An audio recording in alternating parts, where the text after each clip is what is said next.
Hi everyone, Lauren Hubele here. This is Restoring Immunity, Explorations of Polyvagal Theory. So a month or so ago, Cameron, Megan, and I realized that while we could tolerate an endless amount of polyvagal theory, we may have lost some listeners on the way. So, with the awareness that our heady conversations may have gone a bit too far for some of you, we've decided to record 4 recap episodes. This is the 4th one. If you're just joining us for the first time, I want to suggest that you backtrack a bit and listen to the last 3. There, you will find one on polyvagal basics, your states of protection, and your state for connection.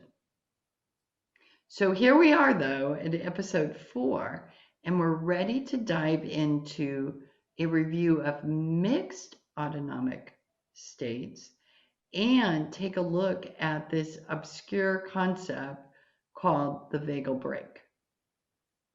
So like in previous recaps, I'm going to begin with posing a question, Megan and Cameron. Can you define a mixed state and offer a real life example for our listeners of a mixed state experience from your own life? Megan, you want to get us started? Absolutely. Cameron and Lauren, it's so great to be with you again. And I'm so grateful that we are doing these recaps. As much as I was enjoying our polyvagal conversations, I do think that there's something beautiful about coming back to the basics because that's really our experience. And as Lauren said, although we have defined in our previous recaps how we experience the 3 different states of the autonomic nervous system, the ventral vagal state, the sympathetic state, and the dorsal state, our life and our day-to-day moments are typically experienced in blended states, which means that rarely, if ever, are we in one pure state. A sympathetic is characterized by higher energy and more mobilization, but that can be experienced in 2 different ways. Say I wake up and I have my tea and I've gotten dressed and I'm getting ready to do my day, as this is typically what my morning routine is experienced like. And I have 2 boys. I have a 10-year-old and a 13-year-old. And in the morning, we have a lot of energy going in the house because everybody's got to get up and cleaned up and off to school. We have to have breakfast and lunch. And so this is a time of day where there's often quite a bit of sympathetic energy running for me. And how I move through that each morning is experienced so differently, dependent on whether I am feeling secure and safe my relationship to myself, and if I can even access that in that moment. Sometimes the mobilized state of sympathetic, as I'm making lunches and getting everybody out the door, feels a bit chaotic. It doesn't feel like it has an organization and boundaries and safety to it so that I can just sort of swim with the current. It feels like, if you could see me, maybe I would be flailing, trying to find a rhythm within it and a connection to myself within it. And then there are other mornings where I feel just as mobilized and just as energetic, and I get just as much accomplished. But these mornings, there's a stability within me. I feel like I understand the greater picture, meaning I understand what I need to get done, and I can sort of just move through it.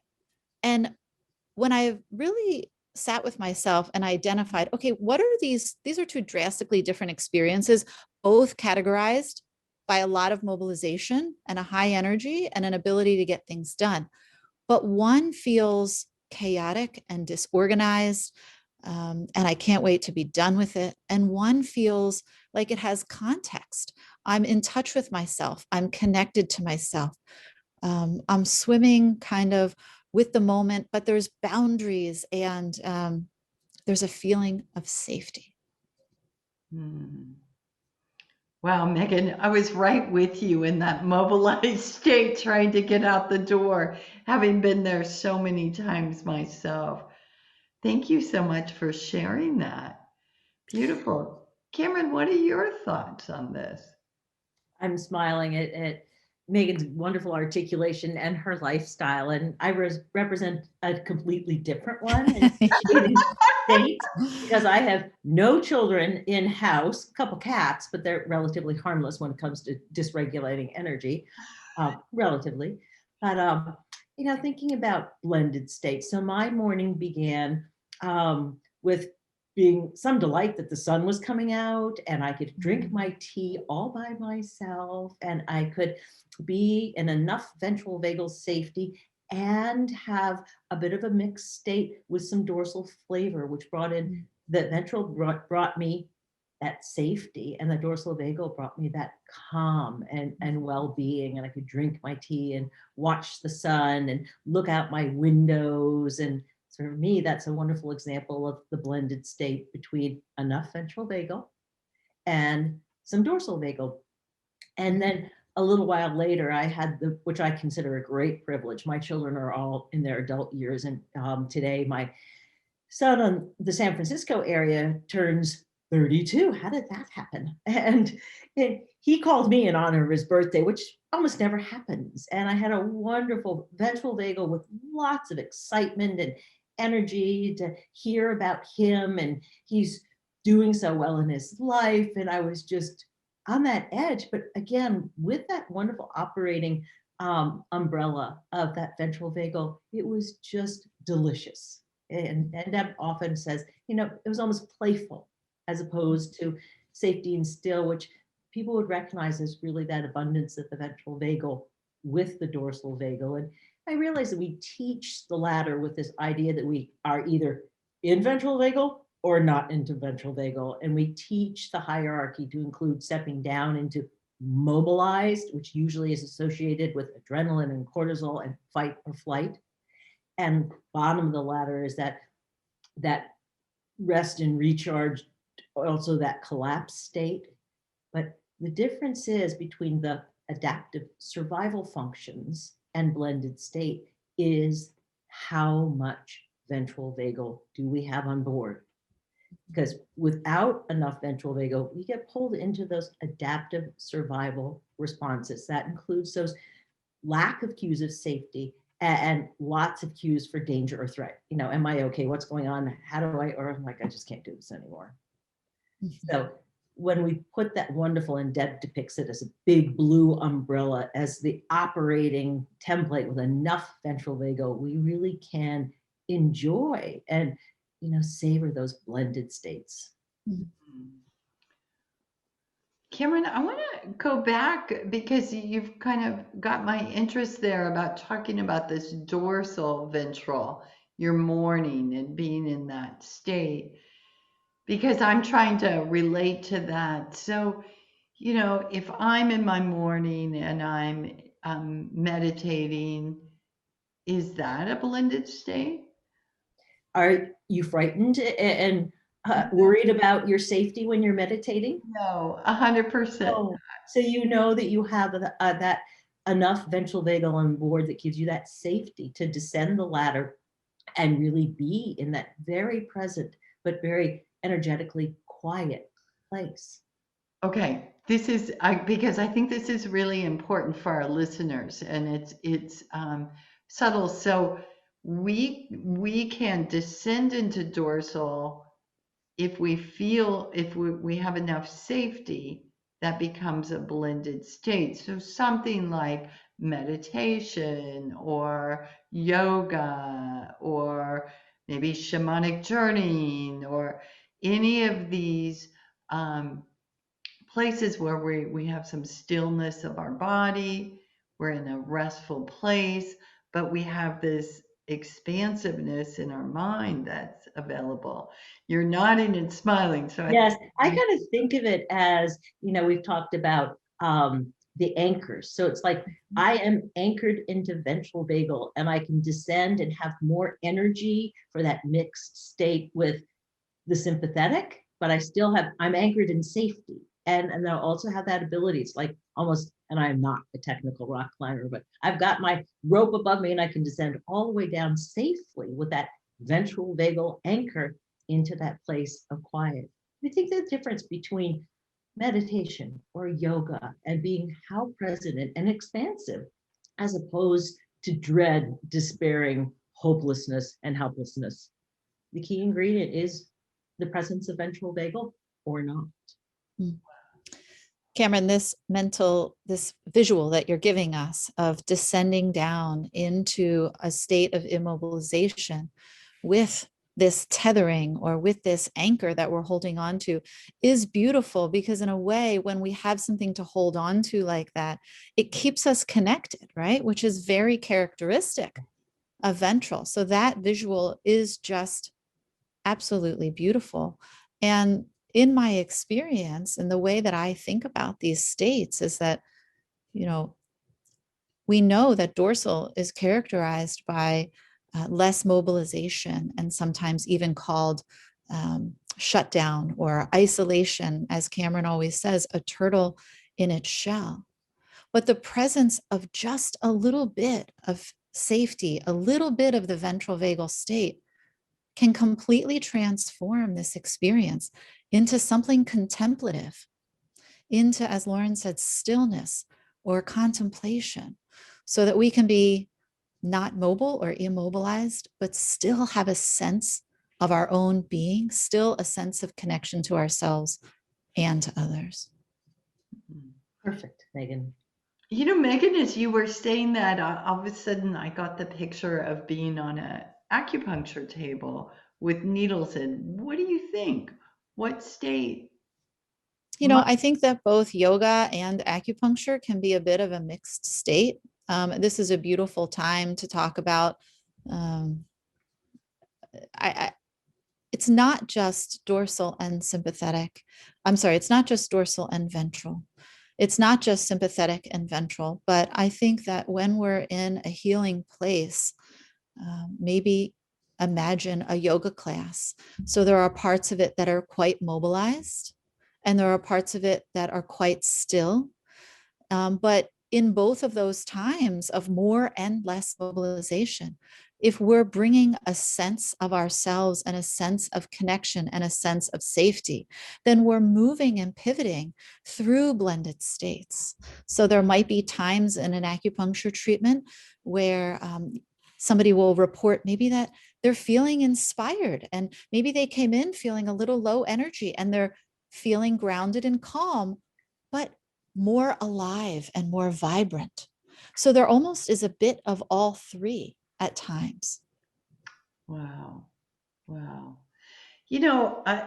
I admire the visual of the ladder, but it isn't the way my mind sees this. And I, I, I think from the very beginning, I've always seen ventral as like windows open.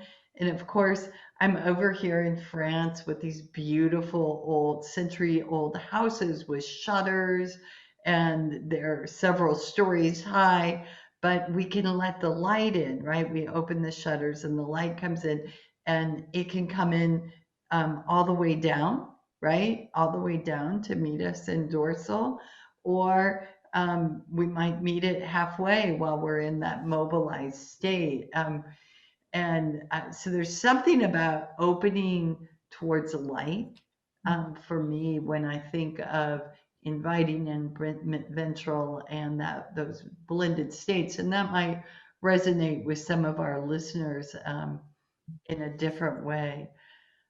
I was thinking about my teaching experiences, and teaching can be from any of these states, right? Everybody's had the high school dorsal teacher, right? That taught chemistry from, 25 years the same way, and they weren't connected with the subject, the students, or themselves. And I'm sorry, I picked on chemistry. It could have been And,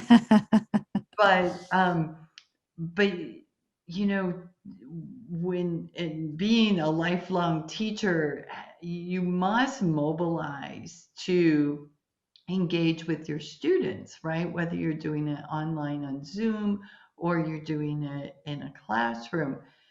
But too much mobilization can cause anxiety in your students and a sense of a lack of safety, like you're going too fast, or you might be moving through material before they can absorb it. And so I know I hit my flow when I can see in my students, right, that they're feeling safe and I'm going at a pace. And that is only when I've let in enough light from Ventral.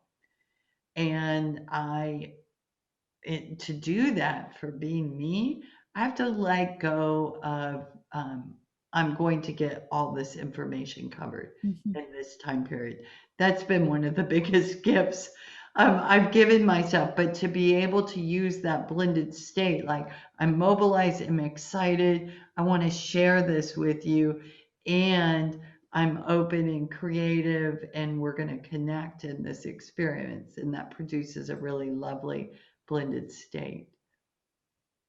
Lauren, when you talk about teaching, it sounds like you're using a bit of feedback from your students. And so there's a bit of two-way communication going on that's keeping the ventral in play.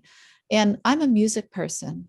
And so as I've deepened my relationship with the three states and the blended states, this is something that we have talked about on this podcast before. They each have a little bit of a different flavor or sound. So Lauren, you've referred to how you feel your voice change. And so I often feel like my autonomic states are sort of these different parts of my inner orchestra or symphony, say, some of them sound like brass and some of them sound like percussion. And there's all these different feels to them. And I think we each really experience our states differently. However, what I want to say, the reason why I'm bringing this up is because ventral, another way for me to feel ventral and for it to come alive in my experience is to imagine it as the conductor. So there can be all these different parts of ourselves that are at play, but for them to all come together and for it to become music instead of just this noise, there needs to be an operating principle, and there needs to be a feedback loop like you're describing with your students. And that's what ventral is when we have a bit of safety, when we have a bit of ventral with sympathetic or with dorsal, then we have the resources to pivot in the moment and refine our states so that it feels less shut down or it feels less extreme, and we can work with ourselves. And so it feels then to me like this transformation of noise into music. And when someone's in charge, when our ventral is organizing our foot coming on and off the gas of our energy. Oh, yeah. Beautiful image, Maegan. Yeah. And you're speaking so much, both of you, to that element with enough ventral vagal energy.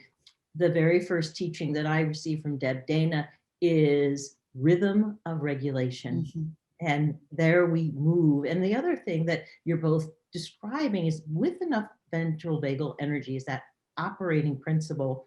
And in our autonomic nervous systems, we're talking about what Deb calls resiliency, which really is that ease of movement so that we can go through the days. And there's a wonderful quote in Deb's second book, which is all about polyvagal exercises. And she quotes a woman named Linda Graham, but she says, resilience, the capacity to bend with the wind, go with the flow, bounce back from adversity, is essential to the survival and thriving of human beings and human societies.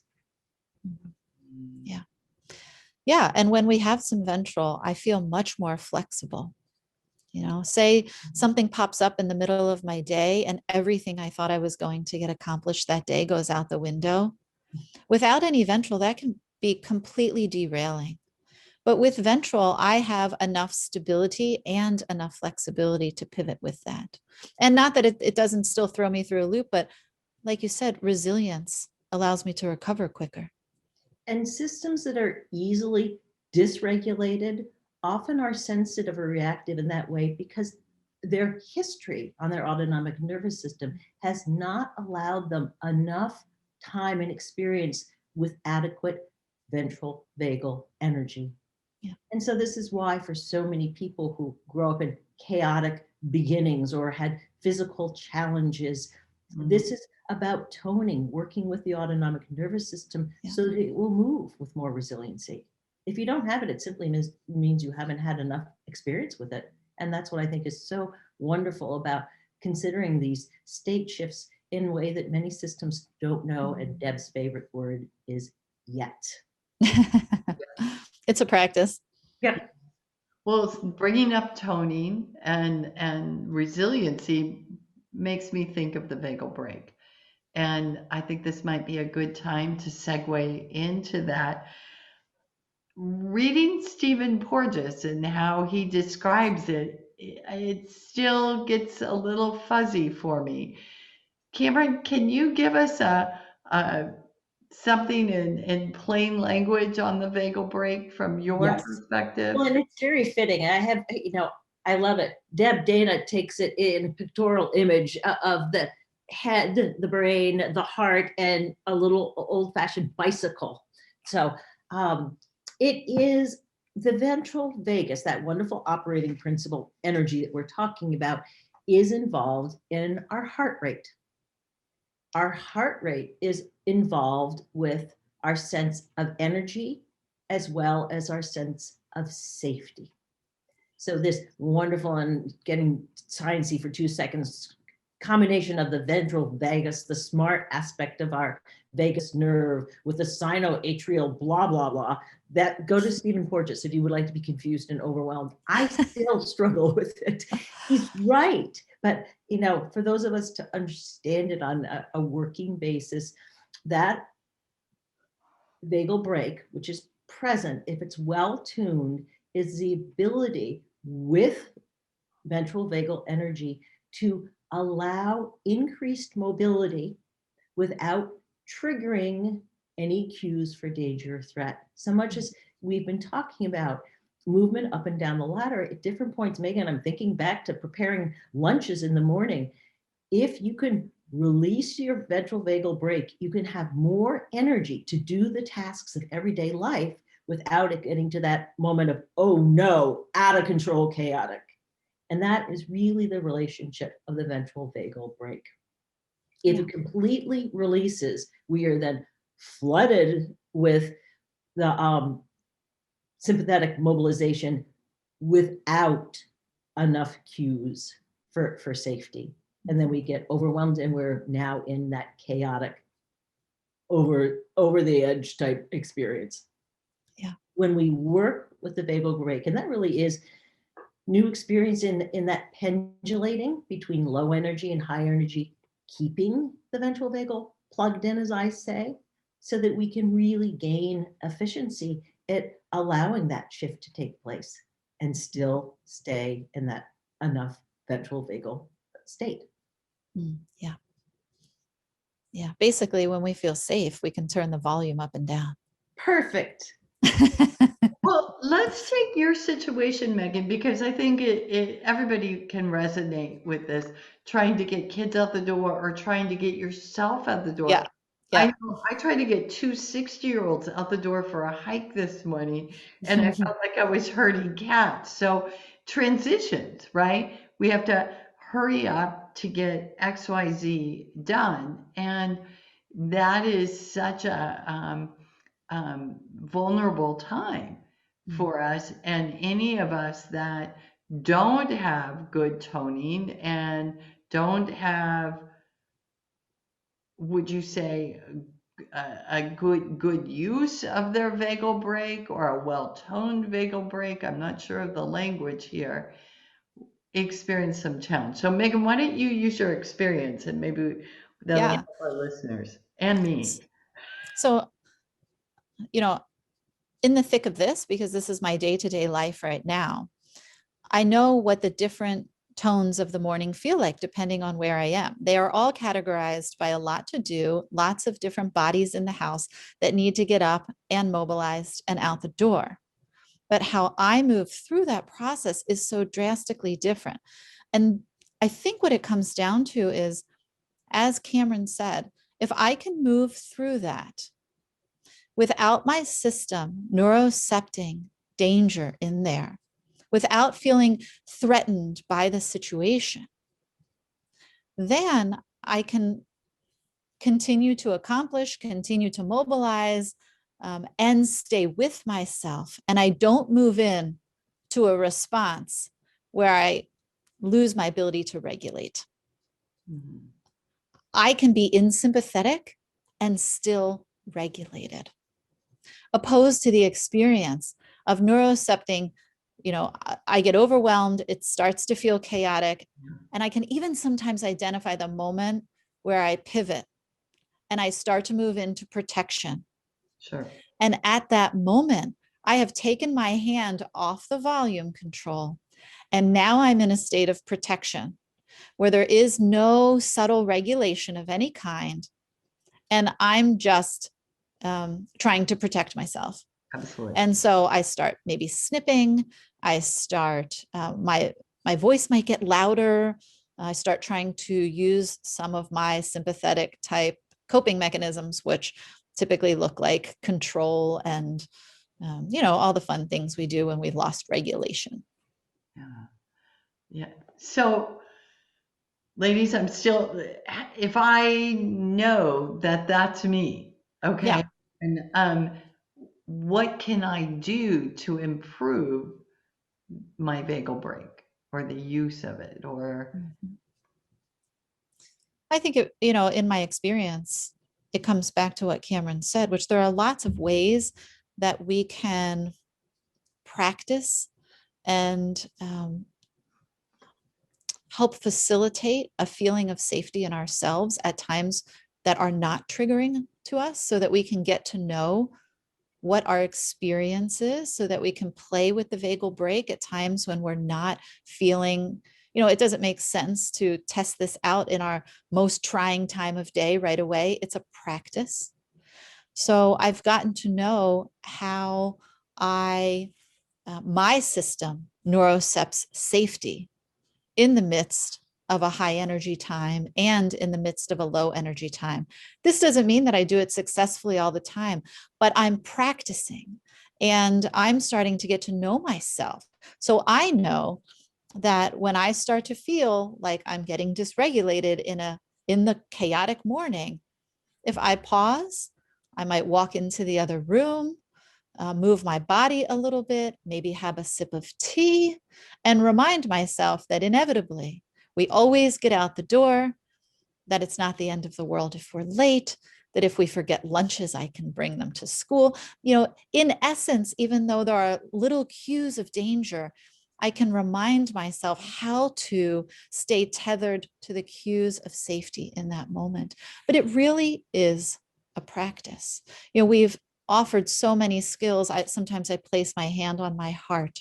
Again, sometimes I walk, sometimes I sip tea. Something different works for each of us. Yeah. This is where I can bring Stephen Porges in, because it's easily understood. He points out that ancient rituals that employ breathing techniques or posture or vocalization are actively recruiting and exercising the vagal brake to downregulate. Mm-hmm. And those are things that are easily accessible to all of us. Mm-hmm. I wonder also if this is where some of those extracts we know in gemmotherapy can help with organizing, because that's really what we're talking about, right? And offering organizing bumper guards to help Mm-hmm. us move up and down. So what comes to mind for me is something like black currant or silver lime or perhaps mistletoe. Yeah. Might be some of the extracts I would consider. are there tools or tips you have, Cameron, for someone to work with that? Well, and these are all examples, and each of us have a different way of understanding and getting the feel for the ventral vagal break, but it involves that wonderful state and use of the first practice, which is naming and noticing state shifts. Sure. Then, however we create that pause, that moment where we'll use a ritual, we'll drink some tea, begins to really, it's like a workout. And when you use exercise, you challenge your musculature, but it goes right to that edge, and then it heals back stronger, and it's more likely that our system, our muscles, will remember it in a stronger, more resilient way. Yeah. I love it. It is just that momentary pause. Taking from example, not quite a half an hour ago, I got excited. It's like, oh, I'm going to, sit down with Megan and Lauren. And then I'm like, and there are no less than 4 or 5 ways to find the link for this session. But in that moment, I was like, oh no, I can't remember. And I'm like, okay, getting a little mobilized here. No doubt, if I can't remember 4 or 5 different ways to get to the same place, we have a problem here.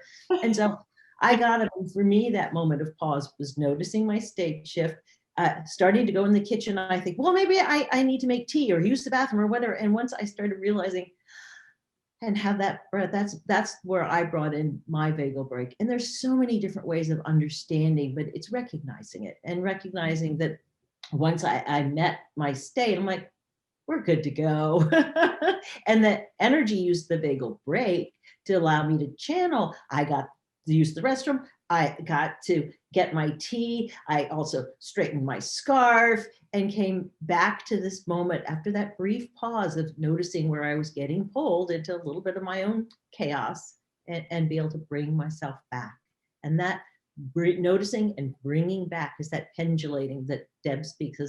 And that's also where, demos, or where, music, or where some idea of, how can we utilize these constructs? Because that's what we're really looking for in tuning and toning our systems. Great. I think it's important right here that we also say that we've talked about how this is a practice, and we've talked about how, based on our past experiences and our present experience, that we tend to form autonomic habits. But if we take it all the way back to the basics, if you're listening to this and you're feeling like, what in the heck are they talking about? That is perfectly okay too, because many of us have had past experiences, or for whatever reason, we've formed autonomic habits where we tend to live mostly in a state of dysregulation, where we're kind of bouncing around between feeling shut down or feeling really mobilized and out of control. And we're tending to try and cope by controlling those around us. And there's never quite a feeling of actually having your hand on the volume control, or having a sense of connection with ourselves. That's not something that feels recognizable to you. That's okay. That's why we're having this discussion, because there are moments for each of us when there's, as Deb would say, a glimmer or just a little glimpse of everything being okay in that moment, or of us noticing like in this particular moment, I feel okay. Like, that's ventral vagal. When you notice how you're feeling, that's ventral vagal. Sure. Beautiful. Fantastic. Let's do a recap for this recap. Quick definition for those listening of the vagal break. Cameron, do you want to give it? The vagal break is that ability to move up and down that energetic state ladder with a sense of relative connection to self, others, and that marvelous safe enough experience. Great. And Megan, what's a blended state?